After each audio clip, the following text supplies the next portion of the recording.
The United States just used a weapon on Iran that took 20 years to build. A bomb so large only one aircraft on Earth can carry it. A bomb designed to do one thing: drill through a mountain and destroy whatever's hiding inside.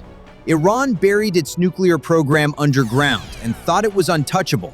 They were about to find out they were wrong. February 28, 2026, Whiteman Air Force Base, Missouri, middle of the night. 4 B-2 Spirit stealth bombers taxi to the runway, each one loaded with 16 2,000-pound GBU-31 penetrating bombs, 64 bunker busters total, 2 pilots per aircraft, 8 people about to fly across the world and collapse an entire country's underground missile infrastructure. The first B-2 lifts off, then the second, third, fourth. Call signs Petro 41 through 44. They bank east and vanish into the dark. They won't touch the ground again for 17 hours. And when they do, Iran's ballistic missile caves will no longer exist. But those caves are buried inside mountains, and the bombs these B-2s are carrying aren't even the big ones. The big one comes later, and it's aimed at something far more dangerous than missiles. While these bombers climb over the Atlantic, the war has already started without them. Tomahawk cruise missiles hit Tehran hours earlier. The Supreme Leader's compound took multiple direct hits. Khamenei is dead. 48 senior leaders killed in the opening morning. The B-2s aren't starting this war. They're coming to finish a specific part of it. Over the Atlantic. First refueling. A KC-46 tanker extends its boom. Fuel flows. Disconnect, keep flying. Across the ocean. Over the Mediterranean. Into the Middle East. Each tanker pre-positioned months in advance. Each rendezvous timed to the minute. 17 hours. No landing, no radio, no transponders. Inside the cockpit, near silence. The B-2's radar cross-section is the size of a marble. To every radar system between Missouri and Iran, these 4 aircraft don't exist.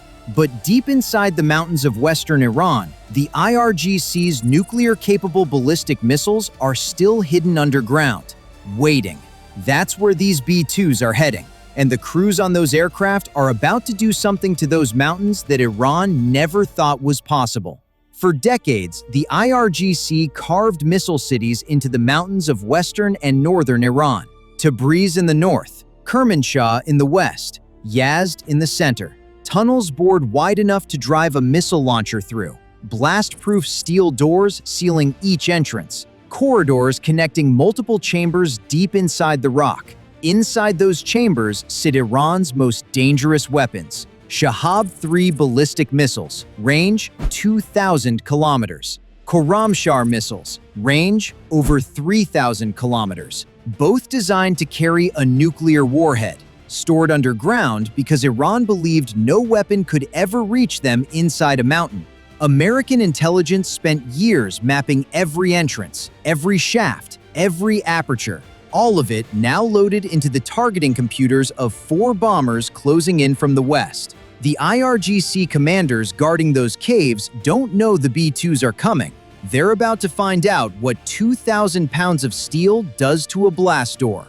Western Iraq. The B-2s meet their escort, F-35s and F-22s. Not that they need them. Iran's air defense network is broken, but the B-2 never takes chances, not after 14 hours in the air. 4 bombers cross the Iranian border. No alarm, no interceptors, no missiles. Iran's surviving radar sees nothing.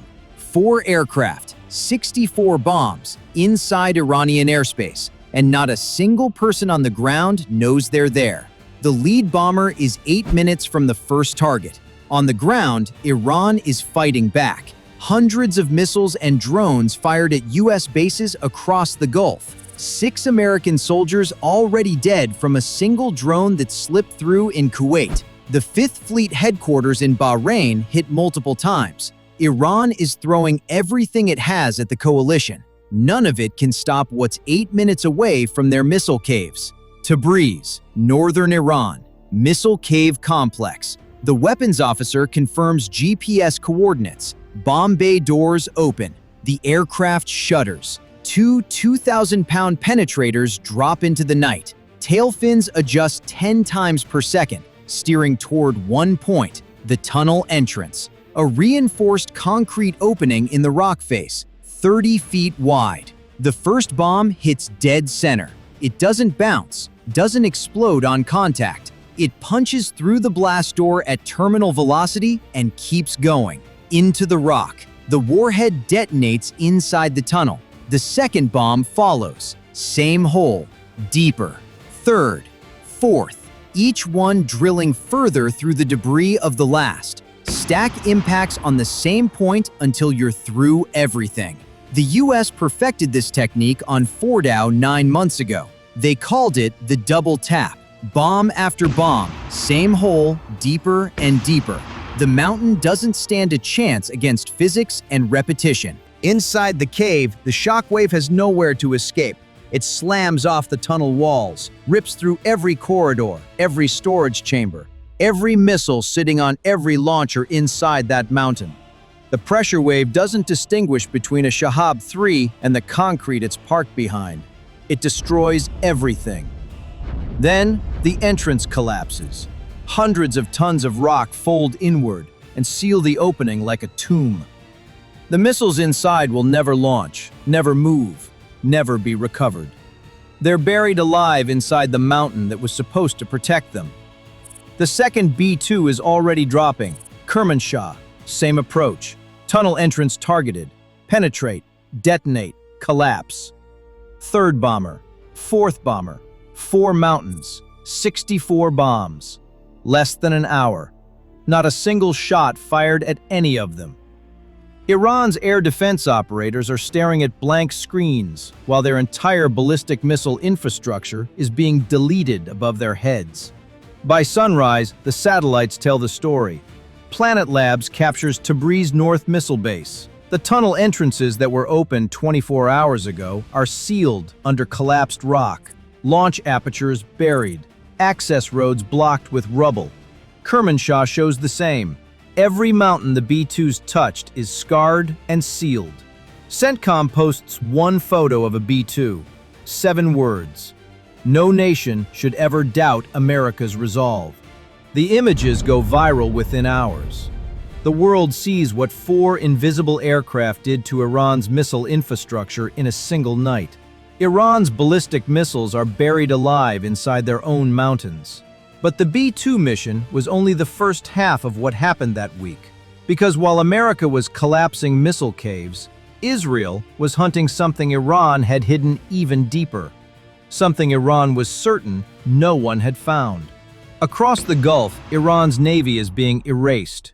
17 warships sunk in 72 hours.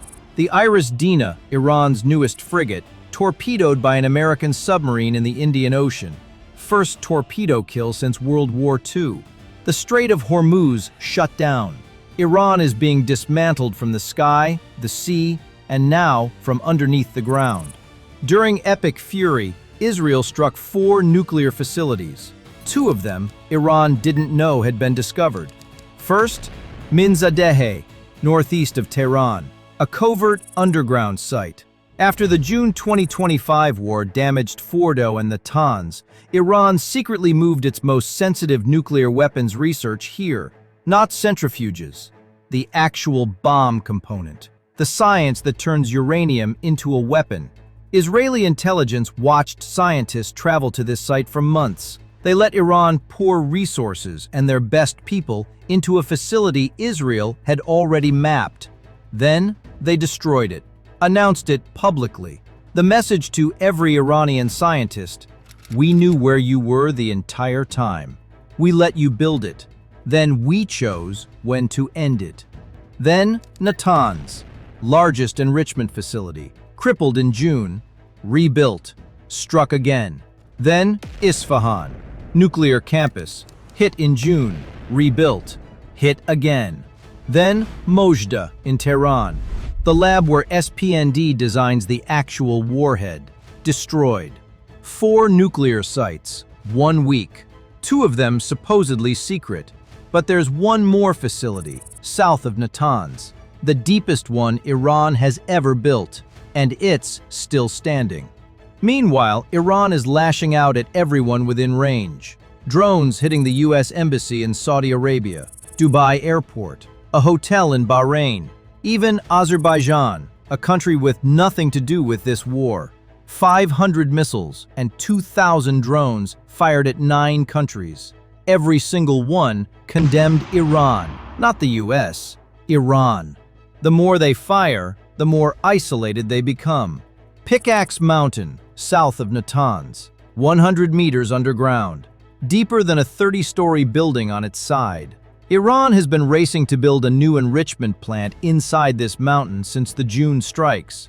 Chinese supply chains smuggling in centrifuge parts, construction accelerating every week. If they get it operational, they can restart enrichment and be back on the path to a weapon within months. They're running out of time. Because in June 2025, 7 B-2s flew 18 hours from Missouri and dropped a weapon on Fordo built specifically for this depth. The GBU-57 Massive Ordnance Penetrator, 30,000 pounds, 20 feet long, drills through 200 feet of rock before it detonates. The largest non-nuclear bomb ever built. Only the B-2 can carry it. They dropped 14 of them on Fordo. Stacked impacts, same hole, over and over. The trail pilot called it the brightest explosion he'd ever seen. The US spent 20 years building this weapon for exactly this type of target. Iran rebuilt after June. The US came back in March and hit everything again, plus the sites Iran thought were secret. Hegseth was asked on day 7 if strikes were slowing down. His answer? If you think you've seen something, just wait. Pickaxe Mountain is 100 meters deep. The GBU-57 reaches 200 feet. The B-2s are already back in the US, being reloaded. Iran spent 30 years hiding its nuclear program and its missiles inside mountains. They thought depth meant safety. They thought rock meant protection. They thought if they buried it deep enough, nobody could touch it. The United States spent 20 years building a bomb that drills through mountains. Then they built a stealth bomber to carry it that no radar on Earth can detect. Then they flew it 17 hours across the world and dropped it on Iran at 2 in the morning, while every air defense operator in the country stared at a blank screen and saw nothing coming. Iran buried their program. The US built a bomb that digs. The bomb won. And it's not done yet. If this one hit you, subscribe. We're covering every major development of the US-Iran war in real time. Hit the bell. Next one drops soon.